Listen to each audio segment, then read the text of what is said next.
नमस्कार, जय हिंद, जय Bharat and welcome to Def Talks. This is Aditya Chint. हमारे साथ हैं पथिकृत भाई जो हमको बताएंगे भारत ने कुछ स्टेप्स लिए हैं अबाउट एनर्जी सिक्योरिटी। एंड इसके अंदर सबसे बड़ा स्टेप जो होगा, क्योंकि दुनिया के अंदर आप एक चीज याद करिए कि ट्रेड एंड ट्रांसपोर्ट के ऊपर काफी फोकस है। तो हम देख रहे हैं अभी इस टाइम पे रेड सी के अंदर हो रहा है। उसके बाद जो ब्रिटिश ऑर्गेनाइजेशंस ने आपके साथ इंश्योरेंस की तरफ से करा, काफी कुछ आपको हर्डल्स गुजरने पड़े बिफोर यू कैन अपने आप की एनर्जी सिक्योरिटी की तरफ आप जा सकें। इसी के ऊपर एक बड़ा स्टेप कर लिया गया है जिसके ऊपर एक बड़ी डिपेंडेंसी खत्म होगी। जानते हैं क्या? फतीक भाई नमस्कार, वेलकम टू द शो। नमस्कार। So actually what has happened कि गवर्नमेंट ऑफ इंडिया ने एक इन प्रिंसिपल डिसीजन लिया है that by 2040 it would buy 112 large oil tankers. उसका जो फर्स्ट फेज है उसमें 79 लिया जाएगा। Now this is a very big thing. क्यों बहुत बड़ी इंपॉर्टेंट चीज है? It's a $10 billion project which is like 85,000 crore इसमें खर्चा किया जाएगा। वी हैव टू अंडरस्टैंड कि हम जितने भी रिन्यूएबल एनर्जी की बात करते रहे, there is a huge dependence on oil अभी भी है और वो रहेगा। वो इतनी आसानी से जा नहीं सकता। तो अगर आप देखेंगे अभी हमारा जो इम्पोर्ट ऑफ ऑयल है या ऑयल प्रोडक्ट्स है वो almost like 232 million metric tons per annum है 2023-24 की data. It is expected to go up to 450 million metric tons per annum or by 2030. Now ये जो हम लोग क्रूड ऑयल इंपोर्ट करते हैं, we have a overwhelming dependence on foreign ships. हमारे भी जो इंडिजिनस या हमारे जो कंपनीज है, जैसे शिपिंग कॉर्पोरेशन ऑफ इंडिया है, कुछ प्राइवेट सेक्टर में है, उनके खुद के जहाज भी है, but those are mostly on charter, मतलब आपने लीज में लिया हुआ। So you do not have a large fleet of your own to for your own transshipments, for your own shipments and inward and outbound, क्योंकि एक बहुत बड़े पैमाने में यहाँ से ऑयल क्रूड ऑयल रिफाइन करके भी बाहर भेजा जाता है। So it's a both way movement. So this decision is a very critical decision. ये डिसीजन क्रिटिकल इसलिए है और this is part of something called a maritime development fund जो गवर्नमेंट ऑफ इंडिया ने इस साल के बजट में अनाउंस किया है। मेरिटाइम डेवलपमेंट फंड का मतलब है कि it has a corpus of 25,000 crore. उसका ultimate objective is to develop the entire shipping industry of the country. उसका एक बहुत अहम हिस्सा ये है make in India ships, cargo ships, oil tankers. और इसका मैं एक थोड़ा सा एग्जांपल दे देता हूँ कि अगर आप इंडियन आर्म फोर्सेस में देखेंगे, सबसे ज्यादा इंडिजिनाइजेशन इंडियन नेवी में है। So उसमें most of the ships of Indian Navy are made in India. Most of the almost all the ships of Indian Coast Guard are made in India with almost 75% indigenization. कुछ कुछ components बाहर से आते हैं। So to develop the entire maritime industry of this country, इसमें ये जो 112 oil tankers लेने की बात हो रही है, उसका फर्स्ट फेज में 79 लिया जाएगा और उसका जो फर्स्ट इंस्टॉलमेंट है उसका contract probably in the next 1 or 2 months दिया जाएगा। This entire fleet of 100 plus ships जो है वो बनाया जाएगा इंडिया में, वो बाहर से खरीदा नहीं जाएगा। Either you make it in India on your own या फिर you make with a foreign collaboration. तो बहुत ऐसे कंपनीज है, जैसे एल भी बहुत बड़े बड़े ऐसे कार्गो शिप्स बनाते हैं, but these will be of very high large category. Now what is the significance of what is the significance? एक तो है you are trying to build a shipbuilding as a viable formidable industry। इसका एक और भी target है 2047 तक। Government का जो टारगेट है वो ये है कि 20% of the global cargo volume should be through Indian flagged carriers. मतलब इंडिया के फ्लैग लगाया हुआ जहाजों से कार्गो जो आता जाता रहेगा, that should be a minimum 20% of the global cargo volume. तो if you are a $4 trillion economy and if you are aspiring to be a $10 trillion economy, और आपकी अगर ऑब्जेक्टिव है कि you will be among one of the top 2 और top 3 economies, you are already among top 4, तो आपके strategic security के लिए आपकी खुद की फ्लीट होना बहुत जरूरी है। क्यों हो जरूरी है? अगर आप देखेंगे what was happening since the Russia Ukraine conflict started, आपके ऊपर दबाव आया कि अब रशिया से तेल मत खरीदो। फिर यू बाईपास्ड इट, आप कुछ और तरीके से यू स्टार्टेड प्रोक्योरिंग। फिर जो वेस्टर्न सैंक्शंस है दे टारगेटेड द शिपिंग कंपनीज। अब शिपिंग कंपनीज को टारगेट करना बहुत आसान होता है, क्योंकि शिपिंग का मतलब ये नहीं होता है कि सिर्फ एक जगह से भर के दूसरी जगह पे ले आया गया है, ऐसा नहीं है। उसकी इंश्योरेंस होता है, री इंश्योरेंस होता है, उसकी डैमेज की बात होती है, डैमेज इंश्योरेंस की बात होती है, इंडेमनिटी की बात होती है, there is a financing of the entire trade, security की बात, there are lot of things, और that entire business of insurance of shipping industry या शिपिंग बिजनेस ग्लोबल, वो लंदन से कंट्रोल हो रहा है। There are companies like the Lloyd's who are into the business of री इंश्योरेंस।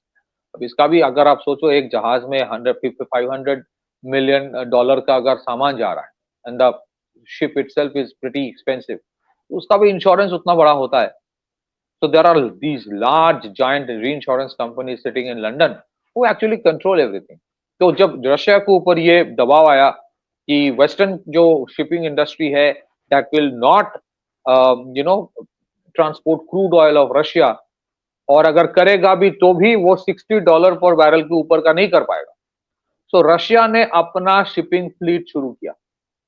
इसको American और वेस्टर्न्स कहते हैं कि घोस्ट फ्लीट ऑफ टैंकर्स, उसके ऊपर दबाव दिया जाए। So when you talk about आत्मनिर्भरता, resilient supply chain, resilience of your economy, ये तो तय है। द वेस्टर्न जो कार्टेल है, उनका जो स्ट्रैंगल होल्ड है हर चीज में, from multilateral institutions to the financial institutions to insurance, वो आपको हर तरह से दबा के रखता है। और ये भी कहीं ना कहीं फॉर द लास्ट से 30-40 years we did not anticipate कि ऐसा कभी आएगा कि we have to think on these lines.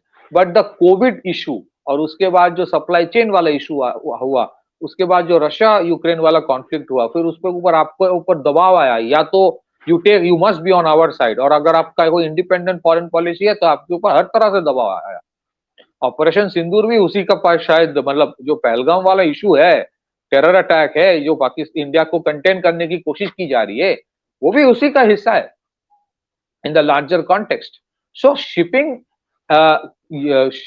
lanes को secure करना एक बात है, but having your own cargo fleet is very important. So this is a very interesting and a very critical step being taken. उसका एक और भी हिस्सा है apart from the maritime development fund, जिसमें 49% of the funding जो है वो सरकार गवर्नमेंट ऑफ इंडिया देगी। Rest of the 51% will come from the major ports of India, वो फाइनेंस करेंगे। और पोर्ट डेवलपमेंट भी इज पार्ट ऑफ दिस, तो ताकि उनका टर्न अराउंड टाइम बहुत कम हो जाए फॉर ऑल दिस। और उसके ऊपर आप देखेंगे fund will also be given by many public sector enterprises and the private sector. So deep sea port India बना रहा है, large number of private sector ports are also being expanded apart from जो आपके port trust के तहत जितने सारे बड़े बड़े पोर्ट्स इंडिया में है, उसके साथ what is also being done is this कि आप अपने फ्लीट ऑफ टैंकर्स बना रहे हो। आपको ये एहसास हो गया है कि अगर आप चैलेंजर बन रहे हो, if you are becoming a bigger economy, आपको हर तरह से घेरा जाएगा। So I think it's a very critical decision. And at the same time, अगर हमारे बाय 2030 450 मिलियन मेट्रिक टन का इंपोर्ट होगा क्रूड ऑयल का, why should we keep on depending on foreign tankers?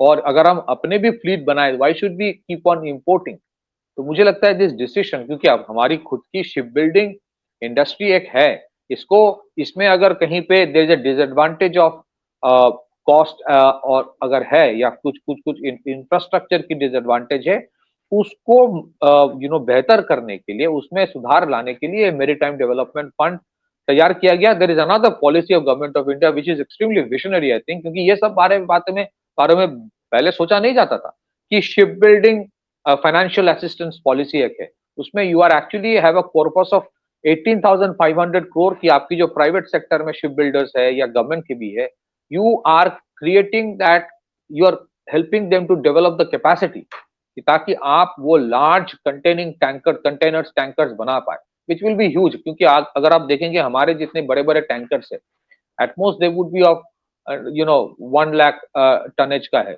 But if you look at some of the big tankers that China has which are far bigger, तो आपको उस level का बनाना पड़ेगा। You can't keep on depending on others. So overall as part of Atmanirbharta, both from the strategic point of view as well as industrial manufacturing point of view. This is a good important step. Or the important thing is you want to reduce your dependence on foreign companies. You want to reduce the leverage the Western bloc has on these foreign companies. वो उसी के कहने पे उठता बैठता है. वो अगर वेस्टर्न सैंक्शन लगा दे तो आपके ऑयल वो कार्गो को आप नहीं लेगा.